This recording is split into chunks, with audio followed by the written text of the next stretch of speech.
নমস্কাৰ আপোনালোক সকলোকে পুনৰবাৰ টিকে মাইণ্ডৰ অন্য এটা ৰাতিপুৱাৰ ধামাকাদাৰ খবৰলৈ স্বাগতম জনাইছো। অন্য দিনাৰ দৰে আজিও আপোনালোকৰ বাবে দিনটোৰ কেইবাটাও গুৰুত্বপূৰ্ণ খবৰ লৈ আহিছো। ভিডিঅ'টো প্ৰথমৰ পৰা শেষলৈকে চাই থাকিব। আগবাইছো আজিৰ প্ৰথমটো খবৰ ফালে। প্ৰথম খবৰটো ওলাইছে যিসকল দোকানীয়ে নেকি Google pay, phone pay, Paytm এইবিলাক ব্যৱহাৰ কৰে তেওঁলোকৰ কাৰণে এটা ভাল খবৰ ওলাইছে।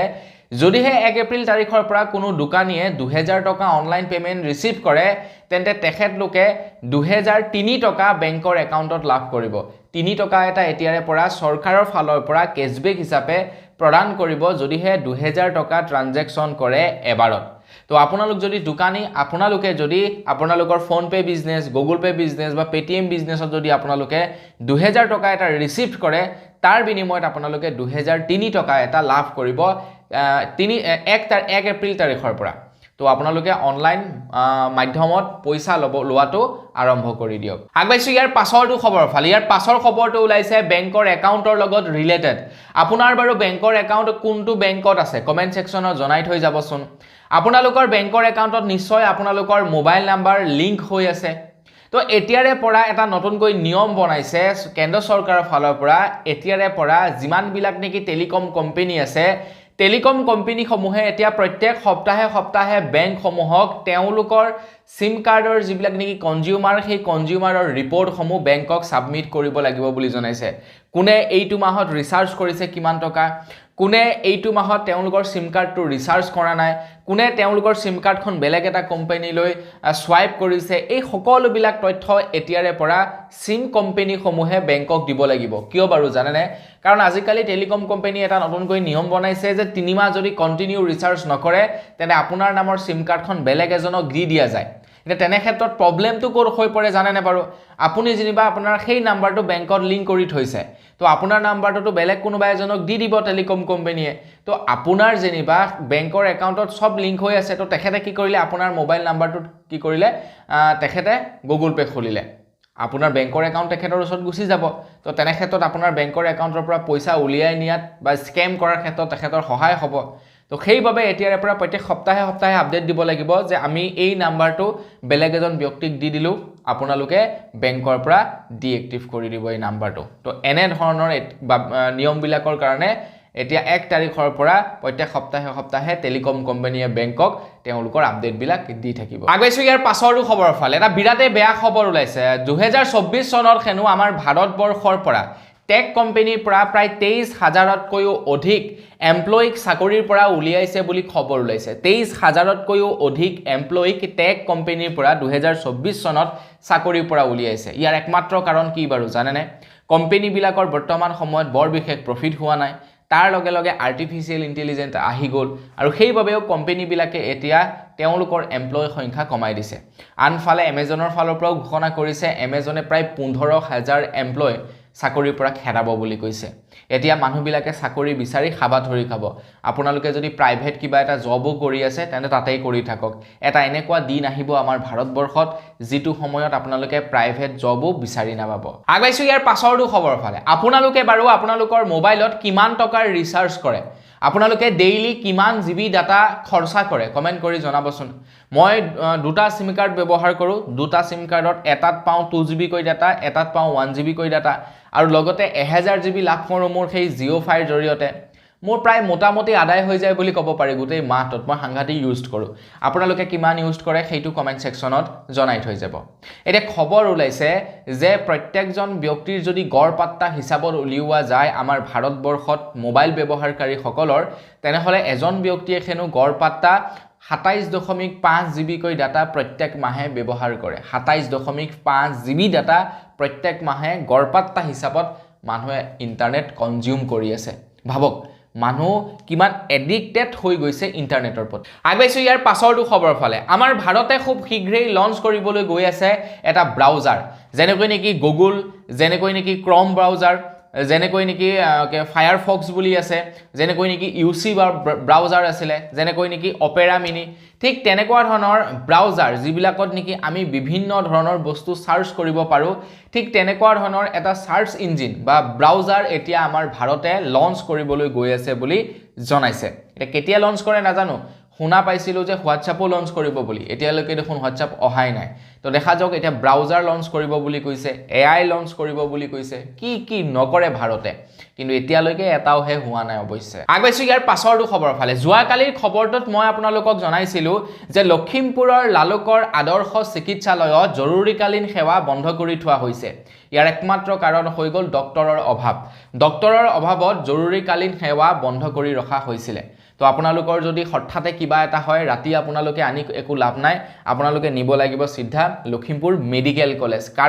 কাৰণ ইয়াতে ডক্টৰৰ কম আছে ডক্টৰৰ কমিৰ বাবে এতিয়া জৰুৰীকালীন সেৱা বন্ধ কৰি থোৱা হৈছে তো যোৱাকালি খবৰ শুনা পাইছো যে ভূপেন বৰা ডাঙৰীয়াই তাৰ প্ৰতিবাদ সাব্যস্ত কৰিবৰ কাৰণে এখন মিটিঙৰ আয়োজন কৰিছিলে কিন্তু সেই মিটিংখন বোলে ভাঙি পেলোৱা হ'ল বুলি এনেকুৱা মিটিঙৰ যি নেকি সভা দিয়া হৈছিলে সেই সভাটো হেনো ভাঙি পেলোৱা হ'ল বুলি জনাইছে আৰক্ষী প্ৰশাসনৰ তৰফৰ পৰা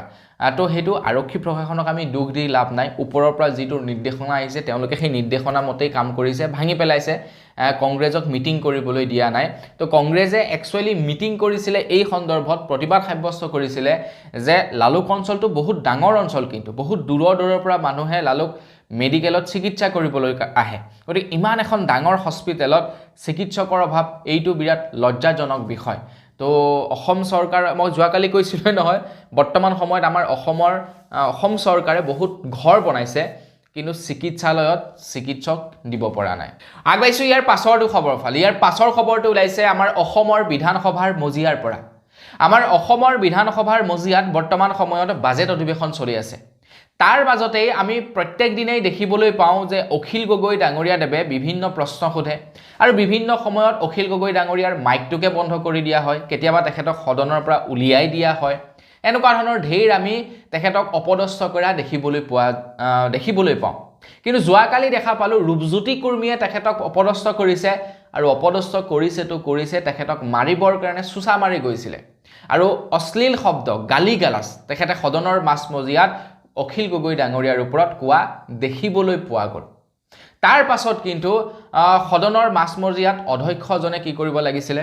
যদিহে তেনে ধৰণৰ ব্যৱহাৰ বা আচৰণ অখিল গগৈ ডাঙৰীয়াই কৰিলেহেঁতেন ৰূপজ্যোতি কুৰ্মীৰ ওপৰত নিশ্চয় অখিল গগৈ ডাঙৰীয়াক কিমান দিনৰ বাবে সদনৰ পৰা বহিষ্কাৰ কৰি থলেহেঁতেন তাৰ কোনো ঠিক নাই কিন্তু যোৱাকালি ওলোটা এটা চৰিত্ৰহে দেখিবলৈ পোৱা গ'ল সদনৰ মাজমজিয়াৰ পৰা বহিষ্কাৰ কৰিব লাগিছিলে ৰূপজ্যোতি কুৰ্মীক কিন্তু বহিষ্কাৰ কৰিলে অখিল গগৈক আৰু ৰূপজ্যোতি কুৰ্মীক কিন্তু বহিষ্কাৰ কৰা দেখা পোৱা নগ'ল তো যোৱাকালি সদনত এইটো এটা মানে পৃথক চৰিত্ৰ দেখা পোৱা গৈছে মানে চৰকাৰখনে একচুৱেলি বুজাব বিচাৰিছে কি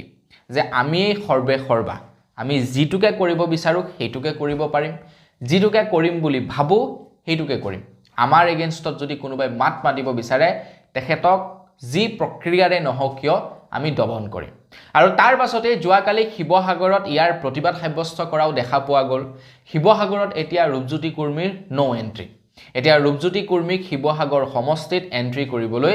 নিদিয়ে বুলি যোৱাকালি প্ৰতিবাদ সাব্যস্ত কৰিছে তো কি ক'ব এই সম্পৰ্কত আপোনালোকে কিন্তু কমেন্ট এটা কৰি জনাবলৈ নাপাহৰিব আগবাইছো ইয়াৰ পাছৰটো খবৰ ফালে আমাৰ অসম চৰকাৰে পুনৰ ঋণ ল'বলৈ গৈ আছে আমাৰ অসম চৰকাৰে পুনৰ 1000 কোটি টকাৰ ঋণ ল'বলৈ গৈ আছে 25 মাৰ্চ তাৰিখে মন্ত্ৰী হিমন্ত বিশ্ব শৰ্মা দেৱে আজিৰ পৰা প্ৰায় 10 বছৰ আগত তৰুণ গগৈ ডাঙৰীয়াক এবাৰ কটাক্ষ কৰি তেখেতে বিধানসভাৰ মজিয়াত এটা মন্তব্য কৰিছিলে আৰু তেখেতে কৈছে যে তৰুণ গগৈ ডাঙৰীয়াই 10,000 কোটি টকাৰ ঋণ লৈ অসমখনক ডুবাই গ'ল এতিয়া সেইজন একেজন মানে মন্ত্ৰীয়ে এতিয়া বৰ্তমান সময়ত তেখেতৰ চৰকাৰৰ দিনত লাখৰ ওচৰা-ওচৰি হ'লগে ধাৰৰ বোজা তৰুণ গগৈতো 10,000 কোটি টকা ধাৰ লৈছিলে এই মুখ্যমন্ত্ৰী ডাঙৰীয়া মানে হিমন্ত বিশ্ব শৰ্মা দিনলৈকে এতিয়ালৈকে প্ৰায় 1 লাখ কোটি মান হ'লগে গতিকে এই সম্পৰ্কত কি ক'ব আপোনালোকে হেতু কমেন্ট কৰি জনাব আগবাইছো ইয়াৰ পাছৰটো খবৰ ফালে ইয়াৰ পাছৰ খবৰটো ওলাইছে দিল্লীৰ পৰা খবৰ ওলাইছে দিল্লী উচ্চ ন্যায়ালয়ৰ ন্যায়াধীশৰ ঘৰৰ পৰা এতিয়া জাপে টকা ওলাইছে আজিৰ পৰা কিছুদিন পূৰ্বে দিল্লী উচ্চ ন্যায়ালয়ৰ এজন ন্যায়াধীশৰ ঘৰত জুই লাগিছিল আৰু জুই লগাৰ বাবে তৎকালীনভাৱে তেওঁলোকে অগ্নি নিৰ্বাপক বাহিনী আৰু পুলিচক খবৰ দিলে অগ্নি নিৰ্বাপক বাহিনী আৰু পুলিচ যেতিয়াই নেকি তেখেতৰ ঘৰলৈ আহিলে ঘৰলৈ অহাৰ পাছত তেখেতৰ ঘৰৰ পৰা জাপে টকা উদ্ধাৰ হোৱা দেখিবলৈ পোৱা গৈছে তেখেতৰ ওপৰত এতিয়ালৈকে কোনো ধৰণৰ ষ্ট্ৰিক্টলি একশ্যন কিন্তু লোৱা দেখা পোৱা নাই তেখেতক কেৱল ট্ৰান্সফাৰহে কৰিছে মানে তেখেতক দিল্লী উচ্চ ন্যায়ালয়ৰ পৰা এলাহাবাদৰ হাই কোৰ্টলৈ তেখেতক ট্ৰান্সফাৰহে কৰি দিয়া হৈছে বাকি এই টকাসমূহ ক'ৰ পৰা আহিলে কিহৰ টকা আছিলে ইমানখিনি টকা তেখেতৰ ওপৰত এতিয়ালৈকে একো ইনভেষ্টিগেশ্যন চলোৱা নাই বুলি খবৰ ওলাইছে আগবাইছো ইয়াৰ পাছৰটো খবৰ ফালে আমাৰ ভাৰতবৰ্ষৰ পৰা বহুতো ভাৰতীয় বিভিন্ন প্ৰকাৰে বিভিন্ন দেশলৈ যায় বিভিন্ন ধৰণৰ কাম কাজ কৰিবৰ কাৰণে বহু লোকেতো যায় ভিসা আৰু পাছপোৰ্ট লয় কিন্তু প্ৰায় সংখ্যক লোক যায় ডাংকি প্ৰক্ৰিয়াৰে ডাংকি বুলি এখন মুভি ওলাইছিলে আপোনালোকে যদি চোৱা নাই তেন্তে চাবগে আমাৰ ভাৰতৰ পৰা কিদৰে বহুতো মানুহ বাহিৰা দেশলৈ যায় ডাংকি প্ৰক্ৰিয়াৰে কাম কৰিবৰ কাৰণে কাৰণ কোনো এজন যুৱকে যদি দিনটোত আমাৰ ইয়াতে কাম কৰি 500 টকা উপাৰ্জন কৰে তো সেই একেজন যুৱকে আমেৰিকা বা লণ্ডনত যদি কিবা প্ৰকাৰে তেওঁলোকে দিনটোত এটলিষ্ট তেওঁলোকে যদি $10 এটা ইনকাম কৰিব পাৰে তেন্তে তেওঁলোকৰ উপাৰ্জন দিনটোত 1000 টকাৰ ওচৰা-ওচৰি হৈ যায় তো সেইভাবে বাহিৰত গৈ লৰা ছোৱালীবিলাকে ডলাৰত উপাৰ্জন কৰে আৰু ঘৰলৈ পঠায় আপোনাৰ টকাত আৰু আমাৰ ভাৰতলৈ টকাখিনি আহি পাওঁতে ধেৰ হৈ গুচি যায় আৰু যি কি নহওক এটা খবৰ ওলাইছে যিকোনো প্ৰক্ৰিয়াৰ দ্বাৰা যাওঁতে আমাৰ ভাৰতীয় বহু মানুহ ধৰা পৰে বা বিদেশত থকাৰ অৱস্থাত বিভিন্ন কাৰণত বিভিন্ন কেছত ধৰা পৰে আৰু তেওঁলোক জেলত সোমায় এটা খবৰ ওলাইছে 10,000তকৈ অধিক লোক বিভিন্ন দেশত সোমাই আছে জেলত বিভিন্ন দেশৰ জেলত সোমাই আছে বুলি জনাইছে আনফালে এফালে নেপালতো সোমাই আছে বুলি জনাইছে ভুটানতো সোমাই আছে আমেৰিকাতো সোমাই আছে ফ্ৰান্সতো সোমাই আছে এনেকৈ বিভিন্ন দেশত প্ৰায় 10,000তকৈ অধিক ভাৰতীয় মানুহ এতিয়াও জেলত সোমাই আছে আগবাইছো ইয়াৰ পাছৰটো খবৰ ফালে আপোনালোকৰ ঘৰত বাৰু প্ৰাইভেটেই হওক বা চৰকাৰীয়ে হওক জব কৰা কোনোবা আছে নেকি কমেন্ট সেকশনত জনাবচোন যদি আপোনালোকৰ ঘৰত প্ৰাইভেটেই হওক বা চৰকাৰীয়ে হওক কোনোবা কিবা কৰা মানুহ আছে তেনে তেখেতলোকক সুধিব যে তেখেতলোকৰ ইপিএফৰ একাউণ্ট আছে নে নাই নিশ্চয় তেওঁলোকৰ ইপিএফ একাউণ্ট থাকিব যেতিয়াই কোনো এজন ব্যক্তি প্ৰাইভেটে হওক বা চৰকাৰীতে হওক চাকৰি কৰিবৰ কাৰণে জয়েন কৰে তেতিয়া তেওঁলোকক এখন ইপিএফৰ একাউণ্ট খুলি দিয়া যায় এতিয়া ইপিএফৰ একাউণ্টত কি হয় চৰকাৰৰ তেওঁলোকৰ দৰমহাৰ পৰা কিছু শতাংশ পইচা কাটি ইপিএফৰ একাউণ্টত জমা হৈ যায় আৰু তেওঁলোকে ভৱিষ্যতলৈ গৈ পেনশন ৰূপে সেইটো ল'ব পাৰে নতুবা তেওঁলোকে সেই পইচাটো আগতীয়াকৈ উইথড্ৰ কৰি দিব পাৰে যিকোনো কাৰণবশতঃ এটা খবৰ ওলাইছে আমাৰ ভাৰতবৰ্ষত 2024 চনত প্ৰায় 17 লাখতকৈও অধিক ইপিএফও একাউণ্ট খোল খাইছে 2024 চনত 17 লাখতকৈও অধিক ইপিএফও একাউণ্ট খোল খাইছে মানে ইয়াৰ পৰা এইটোৱে ক'ব পাৰি প্ৰায় 17 লাখ নতুনকৈ নিবনুৱা নিযুক্তি পাইছে 2024 চনত হেয়া চৰকাৰী বুলিয়ে ক'ব নোৱাৰি প্ৰাইভেটতো চৰকাৰীও সৰ্বমুঠ প্ৰায় 17 লাখতকৈও অধিক লৰা ছোৱালীয়ে নিযুক্তি পাইছে আগবাইছো ইয়াৰ পাছৰটো খবৰ ফালে আমাৰ ভাৰতবৰ্ষৰ ডিফেন্স সিস্টেম এতিয়া আৰু অধিক মজবুত হ'ব আমাৰ ভাৰত চৰকাৰে এতিয়া ডিফেন্স সিস্টেমত ইনভেষ্ট কৰিবলৈ গৈ আছে 54,000 কোটি টকা 54,000 কোটি টকাৰ ইকুইপমেন্ট কিনিব এতিয়া আমাৰ ভাৰত চৰকাৰে ডিফেন্স সিস্টেমৰ কাৰণে নৌ সেনা বায়ু সেনা জল সেনা স্থল সেনা যিমান কেইটা নেকি সেনা বাহিনী আছে গোটেইখিনিৰ কাৰণে সৰ্বমুঠ 54,000 কোটি টকাৰ এতিয়া ইকুইপমেন্ট ক্ৰয় কৰিব বুলি জনাইছে নৰেন্দ্ৰ মোদী ডাঙৰীয়া দেৱৰ এটা কথা কিন্তু মানিব লাগিব বাকি যিয়েই নহওক কিয় যে বৰ্তমান সময়ত কিন্তু ভাৰতৰ দিশে কোন অন্য এখন দেশে মানে চকু দিবৰ কাৰণে অকমান ভয় কৰে ভাৰতৰ সেনা বাহিনীৰ ওপৰত প্ৰশ্ন উঠাবৰ কাৰণে বৰ্তমান সময়ত বিভিন্ন দেশে কিন্তু ভয় কৰে চাইনাৰ ভয় কৰে পাকিস্তানে ভয় কৰে আৰু ভয়টো কৰিবই ভাই বৰ্তমান ভাৰতৰ ওচৰত এনেকুৱা ধৰণৰ হাতিয়াৰ আছে যিবিলাকৰ বাবে চাইনা পৰ্যন্ত পাকিস্তানৰ পৰ্যন্ত মানুহে ভয় কৰি থাকে আগবাইছো ইয়াৰ পাছৰটো খবৰ ফালে মন্ত্ৰী হিমন্ত বিশ্ব শৰ্মা দেৱৰ কেবিনেটে এটা সিদ্ধান্ত লৈছিলে যে গুৱাহাটী মহানগৰীত ৰাতি 2টা বজালৈকে ওয়াইন শ্বপসমূহ খোলা ৰাখিব এটা কেবিনেটৰ সিদ্ধান্ত বুলি এই কাৰণে কৈছো যিকোনো এটা সিদ্ধান্ত লোৱাৰ আগত কেবিনেটৰ যিসকল মন্ত্ৰী আছে মন্ত্ৰীসকলৰ পৰামৰ্শ ল'ব লগা হয় মুখ্যমন্ত্ৰীজনেই হওক বা ভিতৰিবিলাক বৰ বিশেষ নাজানো কিন্তু গোটেই কেবিনেটে যেতিয়া নেকি কোনো এটা সিদ্ধান্ত ল'ব তো সেই সিদ্ধান্তটোত সকলোৰে সন্মতি থাকিব লাগিব সকলোৰে পৰামৰ্শ অনুসৰি কিবা এটা নতুনকৈ নিয়ম কানুন প্ৰৱৰ্তন কৰে এখন ৰাজ্যত বা কিবা ধৰি লওক আঁচনি এখন প্ৰৱৰ্তন কৰিব লগা হ'ল গোটেই কেবিনেট মন্ত্ৰীখিনিৰ লগত আলোচনা কৰিব কাৰণ তেওঁলোকে জানিব কি হৈ আছে কি নাই হোৱা তো তাৰ পাছত কি হয় এটা সিদ্ধান্ত লয় আৰু সেই সিদ্ধান্তৰ সম্পৰ্কে জনায় মন্ত্ৰী হিমন্ত বিশ্ব শৰ্মাদেৱৰ কেবিনেটৰ বৈঠকত এটা সিদ্ধান্ত লৈছিলে যে ৰাতি 2টা বজালৈকে গুৱাহাটী মহানগৰীত ওয়াইন শ্বপসমূহ খোলা ৰাখিব কিন্তু মানুহে এই নিয়মটোৰ বিৰোধিতা কৰিলে আৰু তাৰ পাছতেই মন্ত্ৰী হিমন্ত বিশ্ব শৰ্মাদেৱে সেই একেদিনাখনেই আকৌ টুইট কৰি জনায় যে সেই যি নেকি এটা সিদ্ধান্ত লৈছিলে সেই সিদ্ধান্তটো মানে বাতিল কৰা হৈছে মানে মন্ত্ৰী হিমন্ত বিশ্ব শৰ্মাদেৱক কেবিনেটৰ সিদ্ধান্তৰ প্ৰয়োজন নাই তেখেতে যিটো কয় হেতুৰে মতেই চাগে গোটেই কেবিনেটখন চলি থাকে আগবাইছো ইয়াৰ পাছৰটো খবৰ ফালে 1 এপ্ৰিল তাৰিখৰে পৰা কৰ্ণাটকত হেনো কাৰেণ্টৰ বিল বোলে বাঢ়িব প্ৰতি ইউনিটত 36 পইচাকৈ বৃদ্ধি পাব কৰ্ণাটকত কাৰেণ্টৰ বিলৰ প্ৰতি ইউনিটৰ দাম কিন্তু আমাৰ অসমৰ মানুহে ভয় কৰিব নালাগে অসমৰ মানুহৰ বাবে 1 এপ্ৰিল তাৰিখৰ পৰা প্ৰতি ইউনিট কাৰেণ্টৰ বিলত 1 টকাকৈ ৰেহাই লাভ কৰিব যদি কোনো এজন ব্যক্তিৰ ঘৰত 120 ইউনিট কাৰেণ্ট কনজিউম হয় প্ৰত্যেক মাহে তেনেহলে সেই ব্যক্তিজনে প্ৰত্যেক মাহে আপোনাৰ প্ৰতি ইউনিট কাৰেণ্টত 1 টকাকৈ ৰাজ সাহায্য পাব 120 ইউনিটলৈকে যিসকলৰ কাৰেণ্ট কনজিউম হয় আগাইছো ইয়াৰ পাছৰটো খবৰ ফালে ইয়াৰ পাছৰ খবৰটো ওলাইছে গুৱাহাটী মহানগৰীৰ পৰা খবৰ ওলাইছে 22 আৰু 23 মাৰ্চ তাৰিখৰ দিনাখন গুৱাহাটী মহানগৰীত প্ৰায় 19টাকৈ স্থানত হেনো পানী যোগান বন্ধ থাকিব বুলি জনাইছে গুৱাহাটী পৌৰ নিগমৰ তৰফৰ পৰা এই কথা উল্লেখ কৰিছে যিহেতু পানীৰ পাইপলাইনৰ কিছু মেৰামতি কৰা হ'ব বাৰিষা কাল আহি আছে এতিয়া বাৰিষা বুলি ক'লে আৰু গুৱাহাটী মহানগৰীৰ কথা আপোনালোকেতো জানেই পানীৰ কেনেকুৱা ধৰণৰ এটা হাহাকাৰ সৃষ্টি হয় আগবাইছো ইয়াৰ পাছৰটো খবৰ ফালে ধুবুৰী হেনো মিনি বাংলাদেশ আপুনি বাৰু এই ভিডিওটো ধুবুৰীৰ পৰা চাই আছে নেকি কমেন্ট এটা কৰি জনাবচোন ধুবুৰীখন হেনো এখন মিনি বাংলাদেশ তো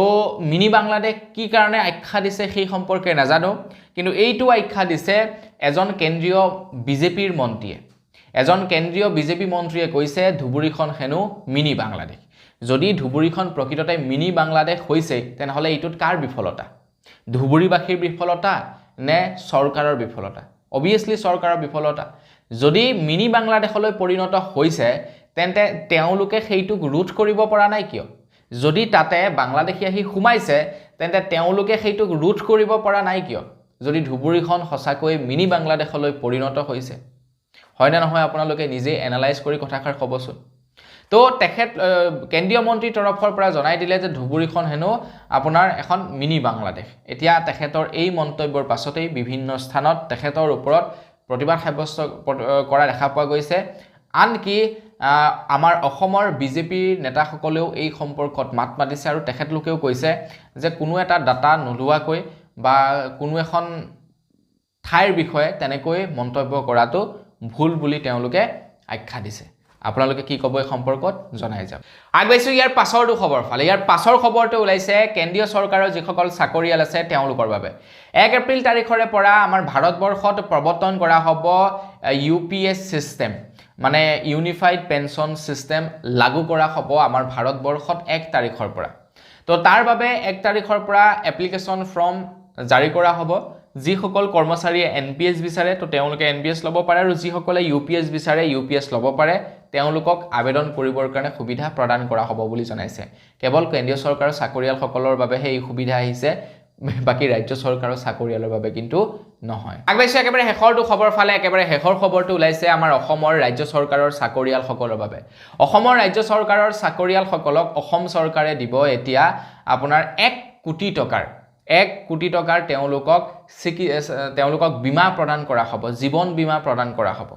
আৰু যাৰ বাবে নেকি কোনো ধৰণৰ তেওঁলোকৰ পৰা 1 টকাও পইচা লোৱা নহয় কিবা কাৰণত যদি কোনো এজন চৰকাৰী এমপ্লয়ি কাম কৰি থকাৰ অৱস্থাত এক্সিডেন্ট হয় তেখেতৰ পাৰ্মানেন্ট ডেমেজ হয় তেওঁলোকে লাভ কৰিব আৰ্থিক সাহায্য লাভ কৰিব ইন্স্যুৰেন্স লাভ কৰিব বা যদিহে তেওঁলোকে কামলৈ আহি থাকোতে বা কামত থাকোতে কিবা কাৰণত তেওঁলোকৰ ডেথ হয় এক্সিডেন্টাল ভাবে তেতিয়াও তেওঁলোকে 1 কোটি টকা লৈকে পাব মানে তেওঁলোকৰ ফ্যামিলিয়ে পাব আৰু যাৰ বাবে নেকি আমাৰ ভাৰতবৰ্ষৰ কেবাটাও কোম্পানীৰ সৈতে পাৰ্টনাৰশ্বিপ কৰিছে আমাৰ অসম চৰকাৰে তো যিসকল নেকি অসম চৰকাৰৰ চাকৰিয়াল আছে ব্যক্তি যিবিলাক নেকি কন্টেক্সুৱেলত আছে তেওঁলোকেও পাব এই সুবিধা